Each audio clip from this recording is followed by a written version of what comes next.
धुळे जिल्ह्याच्या पश्चिम पट्ट्यामध्ये पावसाचा जोर, लाठीपाडा धरणामध्ये पाण्याची आवक सुरू, धरणातील पाणी साठ्यामध्ये लक्षणीय वाढ होण्याची शक्यता, नागरिकांनी नदी नाल्यांच्या परिसरामध्ये जाणं टाळावं, प्रशासनाचं आवाहन. नाशिकच्या इगतपुरीमध्ये दारणा धरणाच्या पाणलोट क्षेत्रामध्ये मुसळधार पावसानं दारणा धरण 86% भरलं, धरणालगत असलेल्या गावांना सतर्कतेचा इशारा.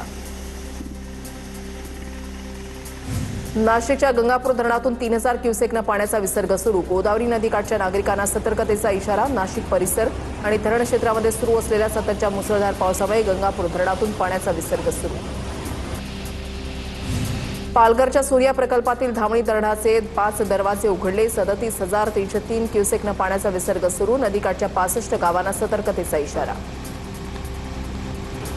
जळगावच्या हातनूर धरणाचे 4 दरवाजे उघडले, धरणातून तापी नदी पात्रामध्ये 5,227 क्युसेकनं पाण्याचा विसर्ग. नाशिकच्या मालेगावमधील चणकापूर धरणातून गिरणा नदी पात्रामध्ये पाण्याचा विसर्ग, 27,000 क्युसेकपेक्षा जास्त पाण्याचा विसर्ग केल्यानं गिरणा पूल पाण्याखाली. नाशिकच्या निफाडमधील नांदूर मध्यमेश्वर धरणातून 25,925 क्युसेक पाण्याचा विसर्ग सुरू, गोदावरी नदी पात्रामधून जायकवाडीच्या दिशेनं पाण्याचा विसर्ग. चांदोरी, सायखेडा, शिंगवे, करंजगाव या गावात पूरस्थिती टाळण्यासाठी उपाययोजना. मावळ आणि पिंपरी चिंचवडसाठी महत्त्वाच्या असणाऱ्या पवना धरणातील पाणीसाठा 92.27% पोहोचला, गेल्या 24 तासामध्ये 6.52% पाणीसाठ्यामध्ये वाढ. अहिल्यानगर जिल्ह्यामध्ये भंडारदरा धरणाच्या पाणलोट क्षेत्रामध्ये 24 तासामध्ये विक्रमी पाऊस, मुसळधार पावसामुळे धरणातील पाणीसाठा 85% पोहोचला. नाशिकच्या पिंपरी शिवारातील आदिवासी कुटुंबाच्या घरामध्ये पाणी शिरलं, आपत्ती व्यवस्थापन पथकाकडून कुटुंबाचं भर पावसात रेस्क्यू.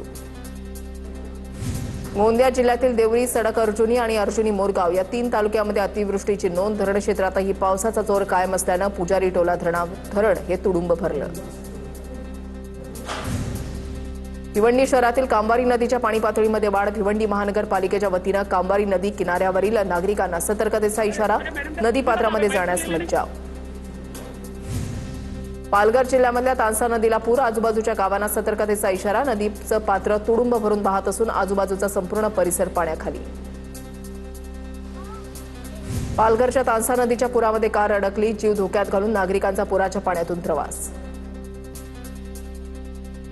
नाशिकमध्ये पडत असलेल्या मुसळधार पावसामुळे गोदावरी नदीच्या पाणी पातळीमध्ये वाढ, पावसामुळे गोदा काठावरील मंदिरं पाण्याखाली, दुतोंड्या मारुतीच्या गळ्यापर्यंत पाणी आलं. चंद्रपूरच्या नागभीडमधील गोढाझरी उपकालवा फुटला, कालवा फुटल्यानं पाणी शेतामध्ये शिरलं, शेतकऱ्यांचं मोठं नुकसान. बुलढाण्याच्या उतरादा ग्रामपंचायतीच्या हलगर्जीपणामुळे शाळकरी मुलांचे हाल, रस्ता अर्धवट सोडल्यानं शाळेकडे जाणाऱ्या मुख्य रस्त्याची दयनीय अवस्था, पाण्यातून वाट काढत विद्यार्थ्यांचा प्रवास. नाशिकच्या रामकुंड परिसरामध्ये रेस्क्यू, गांधी तलावावर अडकलेल्या पर्यटकाला बाहेर काढण्याचा प्रयत्न सुरू, याआधी एका नेपाळच्या पर्यटकाला बाहेर काढलं. नाशिकमध्ये मुसळधार पाऊस, गोदावरीला पूर. वापीमधील दमणगंगा नदीवरील पूल पाण्याखाली गेल्यानं मुंबई अहमदाबाद महामार्गावर 30 किलोमीटरपर्यंत वाहनांच्या रांगा, वापी ते तलासरीपर्यंत वाहनांच्या रांगा. पालघर जिल्ह्यामध्ये आणि गुजरातमध्ये पावसाचा जोर कायम. ट्रॅकवर पाणी आल्यानं पश्चिम रेल्वेवर लांब पल्ल्याच्या 10 गाड्या रद्द, घोलवड उंबरगाव दरम्यान रेल्वे ट्रॅकजवळ मोठ्या प्रमाणावर पाणी, गुजरात आणि मुंबई दरम्यान लांब पल्ल्याच्या गाड्यांवर परिणाम. छत्रपती संभाजीनगरमधील जटवाडा रसूलपुरा घाटामध्ये दरड कोसळली, रस्ता बंद झाल्यानं वाहतूक काही काळ बंद, प्रशासनाकडून पर्यायी मार्गाचा वापर करण्याचं आवाहन. काही दिवसांपासून विश्रांतीनंतर पुण्याच्या भोरमध्ये पुन्हा पावसाचा जोर वाढला, पावसाच्या हजेरीमुळे भात लावणीच्या कामांना वेग. धुळ्याच्या साक्री तालुक्यामध्ये बुरशीनाशकाच्या एका थेंबानं लाखोंची पिकं उद्ध्वस्त, बुरशीनाशकाच्या फवारणीनंतर कलिंगड, केळी, कापूस पिकांचं नुकसान, 4 शेतकऱ्यांचं 35 लाखांचं नुकसान. मुसळधार पावसामुळे तलासरीमधील संजान उंबरगाव रोड कालपासून बंद, पालघर जिल्ह्यामध्ये सुरू असलेल्या मुसळधार पावसानं जनजीवन विस्कळीत, मुसळधार पावसामुळे नदी नाले तुडुंब, अनेक रस्ते पाण्याखाली.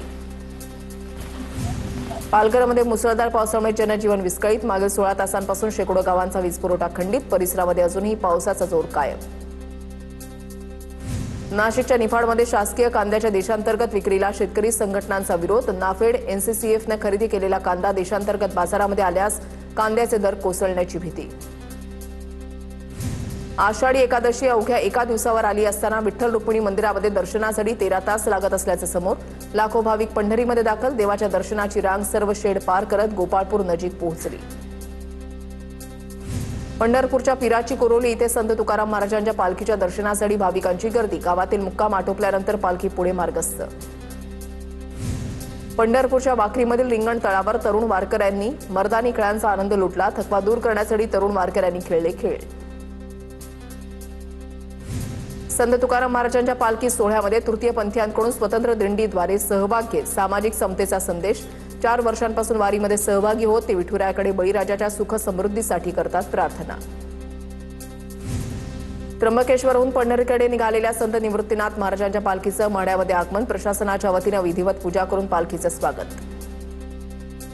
जळगावच्या पिंपराळा इथल्या विठ्ठल मंदिर संस्थानच्या रथोत्सवाची तयारी अंतिम टप्प्यात. पिंपराळा इथल्या विठ्ठल मंदिर संस्थानच्या रथोत्सवाला तब्बल 150 वर्षांची अखंड परंपरा.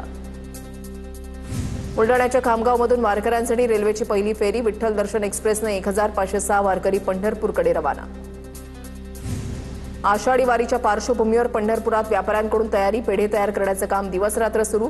वारीसाठी लाखो भाविक पंढरीमध्ये दाखल होणार असल्यानं पेढे विक्रीला मोठी चालना. लातूरच्या उदगीरमध्ये नगरसेवक बाळासाहेब पाटोदेंकडून लाडकी लेक योजना सुरू. प्रभागामध्ये जन्मलेल्या प्रत्येक मुलीच्या नावावर 21,000 रुपयांची मुदत ठेवत स्वतःच्या वैयक्तिक निधीमधून करण्याचा उपक्रम सुरू. नंदुरबार जिल्ह्यामध्ये डिजिटल स्मार्ट मीटरच्या विरोधात शिवसेना ठाकरे गट आक्रमक. नव्या मीटरमुळे वीज बिल 2 ते 3 पट अधिक आल्याचा आरोप. जुने मीटर पुन्हा बसवण्याची मागणी. धाराशिवच्या उमरगा तालुक्यामधल्या कवठा ग्रामपंचायतीने दिली बनावट विवाह नोंदणी प्रमाणपत्र. बांगलादेश, कर्नाटक आणि मुंबई या ठिकाणच्या लोकांना विवाह नोंदणी प्रमाणपत्र देण्यात आल्याचा ग्रामस्थांचा आरोप. संबंधितांवर कारवाईची मागणी. महाड नगरपालिकेच्या प्रशासकीय इमारतीमधील शौचालयामध्ये दारूच्या बाटल्या आणि गुटख्यांची पाकिटं आढळली. मनसेकडून चौकशीची मागणी. छत्रपती संभाजीनगर शहरातील प्रसिद्ध उत्तम उपाहारगृहाचा एफडीएकडून परवाना तत्काळ निलंबित. मिठाई उत्पादनामध्ये अन्न सुरक्षा नियमांचं गंभीर उल्लंघन केल्यानं दुकान बंद करण्याचे आदेश. जळगावच्या गारखेड्यामध्ये शेतीच्या वादातून सख्या पुतळ्याकडून चुलत्याची हत्या. हत्येनंतर आरोपीकडून अपघाताचा बनाव. पोलिसांकडून काही तासातच पर्दाफाश.